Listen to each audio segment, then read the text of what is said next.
নমস্কার বন্ধুরা, আন্টির রান্নাঘরে আপনাদের সকলকে স্বাগত। আর আজকে খুবই মজার আর খুবই ফেভারিট একটা রেসিপি আপনাদের শেয়ার করছি। সেটা হয়ে গেছে লুচি নয়, একেবারেই লুচি নয়। লুচি তো আমরা প্রায়শই ঘরে করে খেয়ে থাকি, ওটা অনেকটাই একঘেয়ে হয়ে গেছে।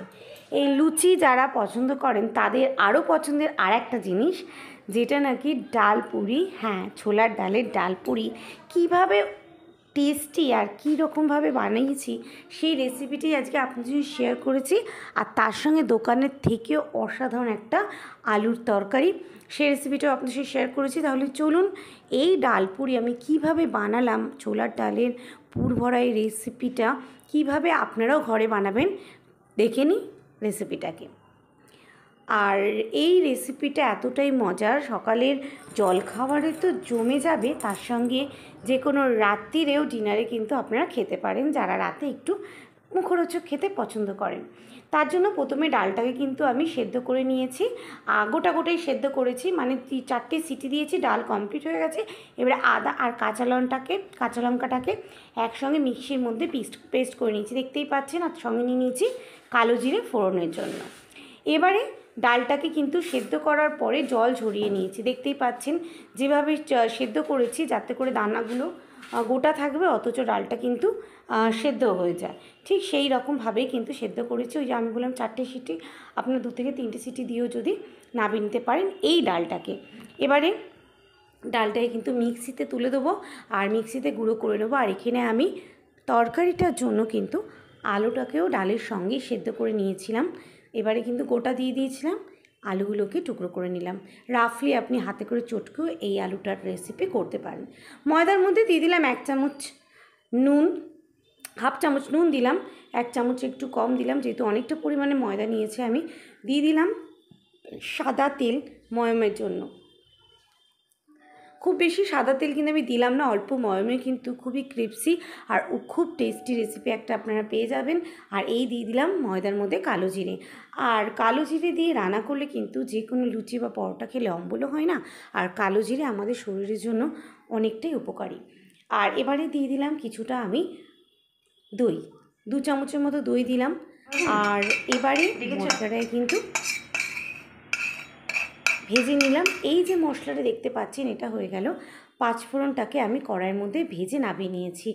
কারণ পাঁচফোড়ন আর শুকনো লঙ্কাটাকে শুকনো কড়াই নেড়ে নিলে এর একটা অসাধারণ ফ্লেভার তরকারির মধ্যে অ্যাড হবে, আর যেটা নাকি তরকারির টেস্টটাকে একেবারেই পাল্টে দেবে। এইভাবে যদি আপনারাও ঘরে তরকারি রান্না করেন, সাধারণ অনুদিনের চচ্চড়ি থেকে এই টেস্ট কিন্তু অনেকটাই আলাদা। আর এবারে তরকারিটার জন্য যে পাঁচফোড়ন, শুকনো লঙ্কা, তেজপাতা আমি ভেজে নিয়েছি। আর এবারে এর মধ্যে দিয়ে দিলাম সর্ষের তেল। তেলের সঙ্গে মশলাটাকে গরম হবে, বা মশলাটা গরম হওয়ার পরেও কিন্তু আপনি মানে ভেজে রাখা মশলাটাও মানে দিয়ে দিতে পারেন কড়াইয়ের মধ্যে। এরপরে তেলটা গরম হয়ে গেছে, দিয়ে দিলাম আদা আর কাঁচা লঙ্কা, যেটা মিক্সিতে বেটে রেখেছিলাম। খুব মিহি করে বাটার দরকার, রাফলি বেটে নিলেই হয়ে যাবে। কিছুটা দিয়ে দিলাম আলুগুলোকে। এবারে আলুগুলো নাড়াচাড়া করলাম। আমি তো গোটাই দিয়েছি আলুগুলোকে কেটে, আপনারা কিন্তু চাইলে হাতে করে একটু চটকে, হালকা চটকে সেটাকে দিতে পারেন। এবারে কিন্তু আলুটাকে কষানোর পালা। ভালো করে আলুটাকে কষিয়ে নেব। এই তরকারিটা খুব যে ধরে রান্না করার খুব একটা প্রয়োজন নেই, আপনি রাফলি রান্না করলেও কিন্তু তরকারি রেসিপিটা যেভাবে বলছি অসাধারণ খেতে হবে।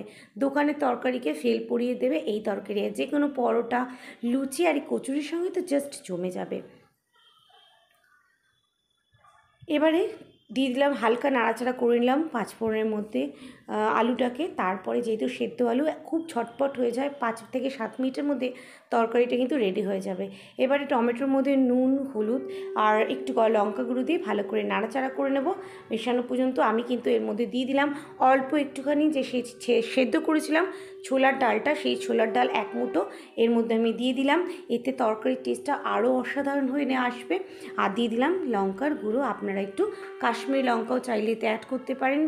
তরকারিটা কিন্তু ঝাল আর নুনটা একটু পরে, কারণ আলুটা যেহেতু অনেকটা পরিমাণ আছে সে কারণে অ্যাডজাস্ট হয়ে যায়।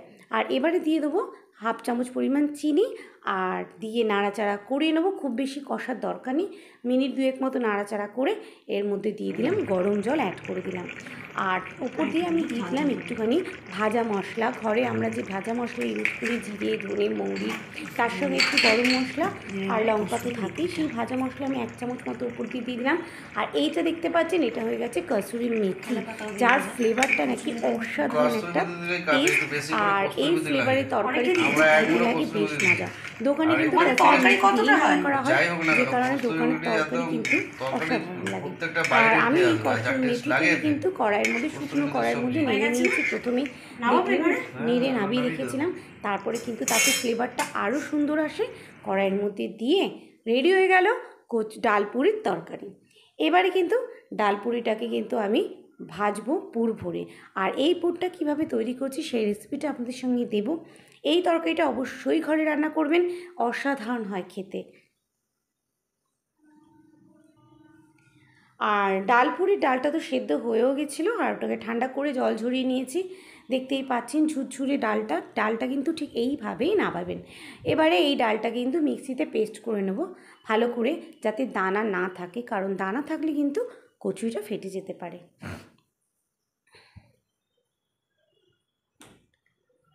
হয়ে গেছে পেস্ট করা। প্রথমবারে আমার এতটা পেস্ট করে নিয়েছি, পরে আরও বাকিটায় কিন্তু একটু নাড়াচাড়া করে দিতে হবে, যেহেতু ডাল পেশাই করলে কিন্তু তলা থেকে ধরে যায়, মানে চেপে যায়, তখন একটুখানি হালকা করে আবার ওটাকে পিষে নামিয়ে নিয়েছি। পুরো ডালটা কিন্তু, ছোলার ডালটা আমার এখানে, ছোলা ডালে কিছুই দিইনি, প্লেন ছোলা ডালটাকে পিষে নিয়েছি গ্রাইন্ডারের মধ্যে। এবারে কিন্তু কড়াইয়ের পালা। কড়াইয়ের মধ্যে দিয়ে দিয়েছি অল্প একটুখানি সর্ষের তেল, আর এর মধ্যে দিয়ে দিলাম, আর ফোড়নে কিছুই আমি দিলাম না, আদা কাঁচা লঙ্কা যেটা পেস্ট করে রেখেছিলাম, ওই আদা কাঁচা লঙ্কাটাকে দিয়ে দিলাম, আর দিয়ে দিলাম হিং। কচুরি হবে হিং দেবো না সেটা তো হয় না, এই হিংটা কিন্তু অসাধারণ লাগে কচুরিতে, এই হিঙের ফ্লেভার। নাড়াচাড়া করে নেব। আর এই আদা কাঁচা লঙ্কা ঝালটাই যথেষ্ট কচুরির ঝালে। এবারে কিন্তু মিক্স করে রাখা ছোলার ডালটাকে কড়াইয়ের মধ্যে দিয়ে ভালো করে কষে নেব। একটু পরিমাণ মতো নুন মিষ্টি দিতে হবে অবশ্যই। তেলের মধ্যে একটুখানি ভেঙে ভেঙে কিন্তু গুঁড়ো করে নেবেন, যেহেতু মিক্সিতে গ্রাইন্ড করা হয়েছে মশলাটা, সে কারণে কিন্তু দলা পাকিয়ে যায়। সেটাকে ভালো করে খুন্তি বা হাতার সাহায্যে একটু চেপে চেপে কড়াইয়ের মধ্যে নাড়াচাড়া করবেন। নুন আর মিষ্টি আমি আগেই বলেছি দিয়ে দিলাম পরিমাণ মতো, একটু টেস্ট করে দেখে নেবেন যে নুন মিষ্টিটা ঠিক আছে কি না। আবার আমি নাড়াচাড়া করে নুন মিষ্টিটাকে মিশিয়ে দেবো ডালের মধ্যে।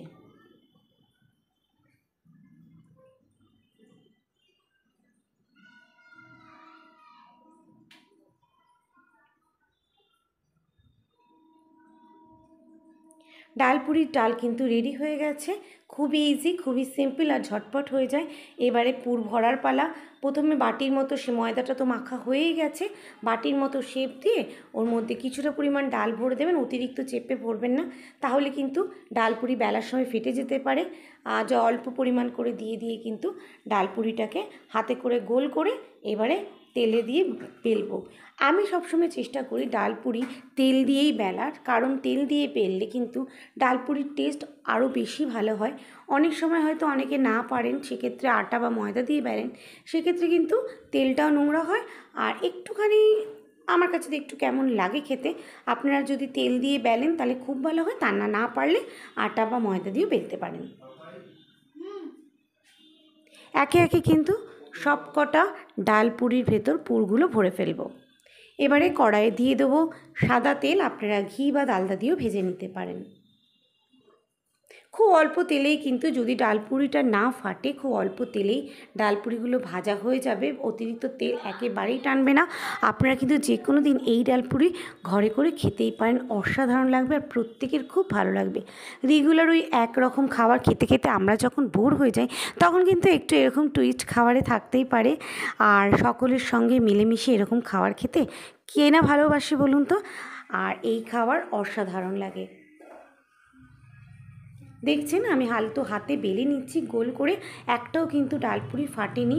আর যদি কখনো মনে হয় যে ডালপুরি ফেটে গেছে, সেটা কিন্তু প্রথমেই ভাজবেন না, সেটাকে সাইডে তুলে রাখবেন, একেবারে লাস্টে বা চাটুর মধ্যে সেটাকে ভেজে নেবেন। কারণ ভাজা মানে ফেটে যাওয়া ডালপুরি কড়াইয়ের মধ্যে ছাড়লে তেলটা কিন্তু নোংরা হয়ে যায়, পরবর্তী ডালপুরিগুলোর গায়ে কিন্তু কালো কালো সেই ডালগুলো লেগে থাকে। সে কারণে যদি মনে হয় যে কোনো ডালপুরি বেলার সময় ফেটে গেছে, সেক্ষেত্রে কিন্তু ওটা আলাদা করেই করবেন। আর দেখুন আমি কিন্তু যেভাবে বলেছি স্টেপ ওয়াইজ ফলো করলে আপনাদের একটাও ডালপুরি ফাটবে না, প্রতিটা ডালপুরি হবে এরকম ফোলা ফোলা। আর দেখতেই পাচ্ছেন কতটা লোভনীয় হয়েছে। আর রেসিপিটা আপনাদের কেমন লাগলো অবশ্যই জানাবেন। আমি যতটা সম্ভব টিপস দিয়ে দিয়েছি যে কীভাবে পারফেক্ট ডালপুরি আপনারা খুবই সহজেই ঘরে করে নেবেন, আর তার সঙ্গে এরকম একটা অসাধারণ তরকারি। রেসিপিটা ভালো লাগলে একটা লাইক করে দেবেন। সুস্থ থাকবেন, ভালো থাকবেন।